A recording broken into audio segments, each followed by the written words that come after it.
Je me souviens encore du jour où je suis arrivée dans la vieille maison de ma grand-mère, dans la petite ville de Chambord. C'était une grande demeure, imposante et mystérieuse, avec des murs qui semblaient murmurer des secrets cachés. Les habitants de Chambord avaient toujours évité cette maison, la considérant comme un mauvais endroit. Mais moi, je voyais en elle un lien avec ma famille, un héritage que je devais comprendre. La première nuit dans la maison, j'étais épuisée par le déménagement. En m'installant dans ma nouvelle chambre, j'ai eu l'étrange sensation d'être observée. « C'est juste le stress », me disais-je pour me rassurer. Mais au milieu de la nuit, j'ai été réveillée par des chuchotements, faibles mais distincts, venant de sous le soleil. Mon visage s'est illuminé. J'ai essayé de me convaincre qu'il s'agissait de mon imagination, mais les murmures sont devenus plus fréquents les nuits suivantes. Ne pouvant ignorer ces bruits inquiétants, j'ai décidé d'appeler mon ami d'enfance, Armand Lefebvre. Armand était toujours sceptique, mais je savais qu'il viendrait me chercher. « Armand, tu dois venir. Il se passe des choses étranges ici, » lui dis-je au téléphone. Il soupira, mais j'entendais l'inquiétude dans sa voix. « D'accord, Louise, je passerai la nuit à la maison. Onra verra ce qu'on peut découvrir. » Cette nuit-là, Armand et moi étions assis dans le salon, attendant que les murmures commencent. Vers minuit, les murmures se firent entendre à nouveau, cette fois plus clairs que jamais. Armand se retourna, mais il reprit ses esprits. « Louise, on doit aller voir. Cela ne peut plus continuer comme ça. » Nous descendîmes les pentes qui étaient sous le soleil, une torche au centre. Les murmures semblaient s'intensifier à chaque pas. Arrivés en bas, nous avons trouvé une porte secrète cachée derrière des étagères poussiéreuses. J'ai senti une brise glacée passer sur moi, comme si une présence invisible nous observait. Armand prit une grande inspiration et ouvrit la porte. Un souffle glacial et des murmures tonitruants nous envahirent. Une pièce souterraine s'étalait devant nous, figée dans l'obscurité. « Je n'aime pas ça, Louise, » murmura Armand en se reculant lentement. « Moi non plus, Armand. Fermons la porte et cherchons d'abord des réponses, » dis-je en essayant de maîtriser ma peur. Nous avons parlé de la porte, les murmures diminuant jusqu'à ce qu'ils s'amplifient. Ce matin-là, nous avons décidé de consulter Étienne Dubois, l'historien local, pour en savoir plus sur la maison. Étienne nous accueille dans son bureau, rempli de vieux livres et de manuscrits. « Ah, la maison de Montclair, un endroit fascinant et inquiétant, » dit-il en regardant un vieux livre. Elle a été construite au XVIIIe siècle par le comte de Montclair, un homme connu pour ses pratiques occultes. Il a mystérieusement disparu, laissant derrière lui de nombreuses légendes. Armand et moi nous sommes regardés, troublés. « Vous avez parlé de rituels occultes. Pensez-vous que cela pourrait expliquer les murmures ?» demandai-je. Étienne haussa les épaules. « Il y a des rumeurs de rituels pour encourager les amnésiques et manipuler le temps. Peut-être que les murmures que tu comprends sont ceux de ces piégés. Cette révélation nous apporte du sang, mais elle ne contribue pas à renforcer notre détermination à découvrir la vérité. Nous savons que la maison recèle de sombres secrets et que nous devons les affronter, quel que soit le danger. » Le passé caché, après les événements troublants du village, Armand et moi avons décidé qu'il était impératif d'en apprendre davantage sur l'histoire de ce lieu mystérieux. Je me souviens encore du froid qui m'a enveloppée lorsque nous avons ouvert cette porte secrète au soleil. Il était clair que cette maison avait quelque chose de sombre et d'ancien. Nous avons donc décidé de rendre visite à Étienne Dubois, l'historien local. Étienne était un homme d'une 50aine d'années, avec des lunettes rondes et une barbe noire et blanche. Il nous a accueillis dans son bureau, une petite pièce encombrée de livres et de documents anciens. L'odeur du vieux papier et de l'écriture m'a instantanément transportée dans une autre époque. « Bonjour, Étienne », dis-je en essayant de garder une voix calme malgré l'excitation et l'appréhension qui m'entourent. « Nous avons besoin de votre aide pour comprendre l'histoire de la maison que j'ai héritée de ma grand-mère. » Étienne lève les yeux de son livre et nous regarde attentivement. « Je me souviens de cette maison, » dit-il lentement. « Elle a toujours eu une réputation particulière. Que souhaitez-vous savoir exactement ?» Armand prit la parole, sa voix grave résonnant dans la petite pièce. Nous avons découvert une porte secrète dans le soleil, et des susurres. Nous avons entendu des susurres étranges. Nous pensons qu'il y a quelque chose d'autre dans cette maison. Étienne ferme les rideaux et sort de sa chambre.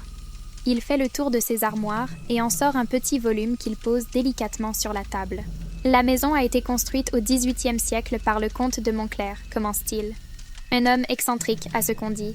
Il a disparu mystérieusement, et il y a toujours eu des rumeurs sur des rituels occultes pratiqués dans cette demeure. Mon cœur battait la chamade alors qu'Étienne poursuivait. Il y a un vieux journal du comte conservé au musée local. Il pourrait contenir des informations sur ce qui se passe dans votre maison. Nous nous sommes souvenus d'Étienne et nous nous sommes rendus au musée. Là, après quelques démarches administratives, nous avons enfin pu accéder au journal du comte.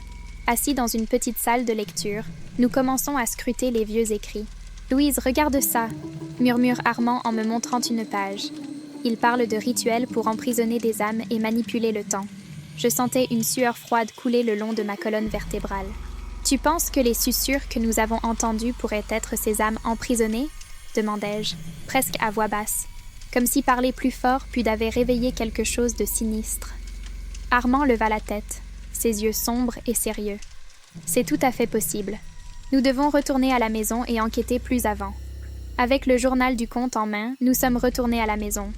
Chaque pas dans les pièces obscures du salon me paraissait chargé de sens, comme si chaque mur, chaque porte, renfermait les secrets et les chagrins de ceux qui avaient vécu avant moi. Assis dans le salon, nous avons continué à lire le journal. Les mots écrits par le comte de Montclair révélaient des rituels complexes et des incantations destinées à lier nos proches à des objets et à des lieux. Il devient de plus en plus clair que la maison elle-même est un nœud de force naturelle. Nous devons trouver un moyen de libérer ces âmes, dis-je avec détermination. Nous ne pouvons pas les laisser souffrir éternellement. Armand fronce les sourcils, l'air grave. Et nous devons être prudents. Si le comte pratiquait de tels rituels, il y a sûrement des protections en place, peut-être même des gardiens. L'idée de détruire quelque chose de naturel me dégoûtait, mais j'ai compris que c'était la seule façon de mettre fin à ce cauchemar. Nous avons décidé de retourner voir Étienne pour obtenir son aide. C'était notre meilleur espoir de comprendre les rituels et de trouver un moyen de libérer les amibes emprisonnés. Étienne s'approche à nouveau de nous, cette fois avec une expression de profonde inquiétude sur le visage. Je savais que cette maison avait une histoire sombre, mais je ne pensais pas que cela irait aussi loin, dit-il en feuilletant le journal. Nous devons être extrêmement prudents. Armand, Étienne et moi avons passé plusieurs heures à étudier le journal, à essayer de comprendre les rythmes et à trouver un moyen de les inverser. Chaque page révélait de nouveaux secrets, de nouvelles horreurs. Mais nous étions déterminés. Nous devions libérer ces mamas et mettre fin à la folie qui pesait sur la maison. Ce soir, nous sommes prêts à retourner au soleil et à affronter ce que nous avons vu derrière cette porte secrète. Le journal du comte en main, nous espérions trouver une solution et libérer les caméras emprisonnées. Mais au fond de moi, une question demeure. Et si nous révélions quelque chose d'encore plus terrible? Le retour à la maison a été une décision difficile à prendre. Nous savons qu'en ouvrant cette porte secrète, nous pouvons découvrir des choses qui nous échappent, qui défient la logique. Étienne, avec ses connaissances historiques, nous a accompagnés. Text here. Les chuchotements s'intensifient, devenant comme un cri. Regardez. Étienne peint devant nous une scène incroyable. Un groupe de personnes, aux comportements anciens, semble figé dans le temps. Ils répètent les mêmes gestes, les mêmes phrases, comme des automates. « Qui êtes-vous » demandai-je, ma voix résonnant dans le film. Une femme parmi eux, une jeune femme aux joues bouclées et aux yeux perçants, se tourne vers moi. Je suis Claire, et nous sommes les victimes du comte de Montclair. Il nous a capturés pour un rituel, mais quelque chose a mal tourné. Et nous sommes restés piégés ici, prisonniers de ce cycle temporel. Un rituel ? Armand s'approche, intrigué. Quel genre de rituel ? Un rituel pour manipuler le temps et l'âme, répond Claire. Mais le comte a échoué et nous sommes les conséquences de son échec. Nous avons besoin de votre aide pour être libres. Comment pouvons-nous vous aider ? Demandai-je, sentant une étrange connexion avec Claire. Il y a un gardien, une force naturelle qui protège la sorte. Vous devrez le vaincre pour nous libérer, dit-elle, les yeux pleins de tristesse. Mais soyez prudents. Le gardien est puissant et ne reculera devant rien pour nous garder prisonniers. Étienne intervient, le visage grave. Nous devons trouver un moyen de rompre le sort. Peut-être en inversant le rituel ? Claire hocha la tête. Oui, mais pour cela, vous aurez besoin du sceptre de Montclair, un artefact spécial caché quelque part dans la maison. Alors que nous discutions des détails du plan, quelque chose d'étrange s'est produit. Claire me regarde intensément, comme si elle me reconnaissait. « Louise, tu lui ressembles tellement. »« À qui ?» demandai-je intriguée. « À la fille du comte. Elle était notre espoir, mais elle a disparu avant que tout cela n'arrive. Peut-être que tu es sa réincarnation? Cette révélation me laissa sans voix. Était-il possible que j'aie un lien ancestral avec cette maison et ses sombres secrets? Cette pensée n'a fait que renforcer ma détermination à aider ces êtres chers disparus. Nous le ferons, dis-je avec conviction. Nous trouverons le sceptre et nous ferons le tri. Armand pose une main rassurante sur mon épaule. Nous sommes avec toi, Louise. Nous le ferons ensemble. Étienne acquiesce. Il faut faire vite. Le temps joue contre nous. Nous quittâmes le sous-sol, laissant derrière nous les murmures des âmes piégées, mais avec une nouvelle résolution.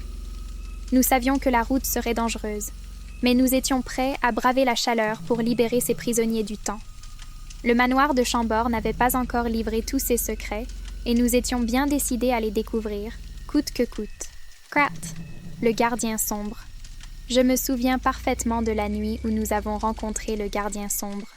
Tout a commencé quand Armand, Étienne et moi avons décidé qu'il nous fallait trouver le sceptre de Montclair, afin d'effectuer le rituel inverse. Nous étions dans la bibliothèque du manoir, entourés de vieux livres et de poussière, quand Étienne a trouvé un indice crucial dans un manuscrit jauni. « Regardez ça », dit Étienne en montrant une page qui décrit le sceptre comme une pièce essentielle dans les rituels de manipulation du temps et des âmes. Le sceptre de Montclair. Si nous pouvons le trouver, nous pourrions peut-être libérer les prisonniers. Armand fronça les sourcils, visiblement méfiant. « Et où est-ce qu'on trouve ce genre d'artefact » Étienne lève les yeux de son manuscrit, une lueur de détermination dans le regard. Il est mentionné qu'il pourrait être caché dans les catacombes sous la ville. C'est là que Montclair aurait caché ses trésors les plus précieux. Nous avons décidé que nous n'avions pas d'autre choix que d'aller dans les catacombes, même si nous connaissions les dangers qui nous attendaient. Équipés de torches et d'une détermination renouvelée, nous nous sommes aventurés dans l'obscurité humide des catacombes de Chambord. « Vous entendez ça ?» chuchote Armand alors que nous nous engageons dans un couloir étroit. Un bruit de pas résonnant au loin nous fit nous arrêter.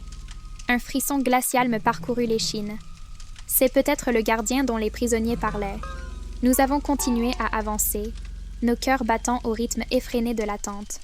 Enfin, nous arrivâmes dans une vaste salle, éclairée seulement par la faible lueur de nos torches. Qu'au centre de la pièce, sur un socle de pierre, se trouvait le sceptre.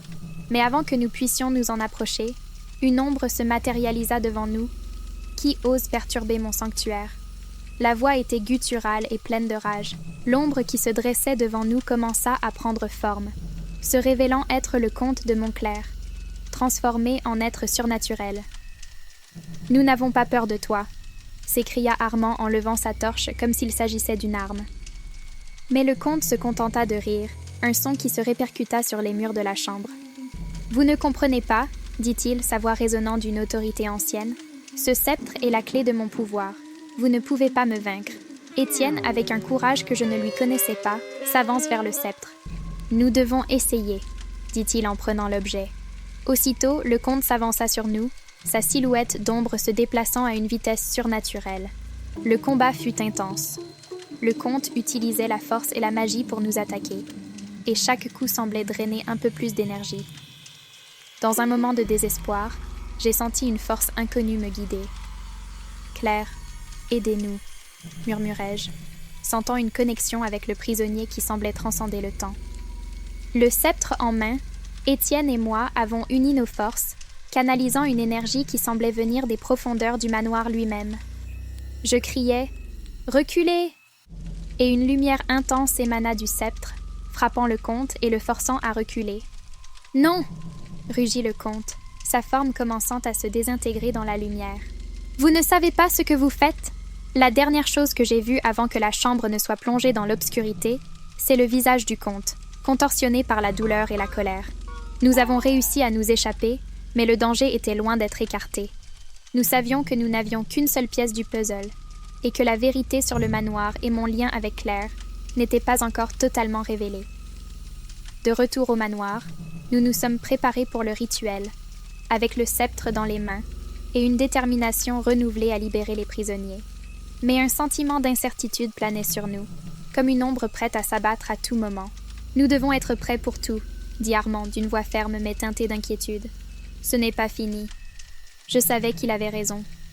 Le véritable défi était encore à venir, et notre sort à tous était en jeu. De retour dans l'après-midi, nous étions déterminés à mener à bien le rituel de libération des prisonniers. Étienne, Armand et moi avons passé plusieurs heures à préparer chaque détail, traçant les symboles anciens et rappelant les incantations que nous avions apprises dans le journal du comte de Montclair. L'atmosphère était pleine de tension et d'anticipation. « Es-tu prête, Louise ?» demanda Armand, le regard plein de gravité. « Oui, je le suis », répondis-je en essayant de dissimuler la peur qui m'envahissait. « Nous devons le faire pour eux et pour nous. » Étienne hocha la tête en signe d'approbation. « Souvenez-vous, le moindre écart pourrait être fatal. Suivons le plan à la lettre. » Nous nous tenions autour du cercle, la lumière des bougies vacillant dans l'obscurité du sous-sol. Alors que je racontais les incantations, une étrange énergie a envahi la pièce. Les murmures des amibes transpercées semblaient s'intensifier, comme si elles sentaient leur libération imminente. Soudain, Claire apparaît devant moi, le visage empli d'une infinie tristesse. « Louise, il y a quelque chose que tu devrais savoir », murmura-t-elle, la voix tremblante d'émotion.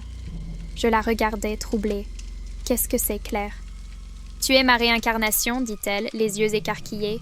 Tu es la fille du comte, offerte en sacrifice lors du rituel original.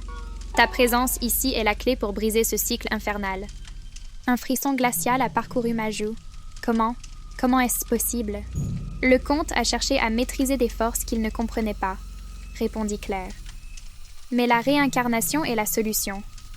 Tu dois accomplir le rituel pour nous libérer, mais cela te met en grand danger. Avant que je puisse assimiler cette révélation, une force obscure rejoue la pièce. Le gardien apparaît, le visage déformé par la colère et la haine. « Vous n'irez nulle part », rugit-il, les yeux flamboyants de malice. Armand se tient devant moi, prêt à me protéger. « Louise, utilise le sceptre, c'est ta chance !» Avec une détermination renouvelée, je brandis le sceptre de Montclair. Une lumière aveuglante jaillit de l'objet, enveloppant le gardien d'une aura incandescente. Les prisonniers étaient libres. Leurs visages rayonnaient de gratitude et d'émotion. Mais alors que nous pensions que tout était fini, le comte apparut dans une vision spectrale, le visage marqué d'un trou inextinguible. « Tu ne m'as pas vaincue, Louise. Cette maison est maintenant ta prison. Tu ne pourras jamais échapper à ce cycle, dit-il avant de disparaître dans un nuage de fumée rouge. Le soleil commence à se lever avec une force naturelle. « Vite, sortons d'ici !» crie Étienne. Nous nous sommes précipités vers le départ en attendant que le soleil se lève. Puis, sous la lumière de la lune, nous sommes encore sous le choc. Nous avons libéré les prisonniers, mais à quel prix? Marmonnai-je, les bras tombant sur les genoux. Armand pose une main rassurante sur mon épaule. Nous trouverons un moyen, Louise. Nous n'abandonnerons pas. Étienne acquiesce. Il y a encore beaucoup de mystères à résoudre. Nous ne pouvons pas laisser cette malédiction te détruire. Mais alors que nous quittons la mansarde, un nouveau murmure se fait entendre, cette fois en provenance du premier étage. « Qu'est-ce que c'était ?» demandai-je, le cœur battant à tout rompre. Armand et Étienne échangent un regard inquiet. « La maison n'a pas encore livré tous ses secrets, dit Étienne. Nous devons rester vigilants. » Et ainsi, la lutte contre les forces surnaturelles de la mansarde de Chambord ne faisait que commencer.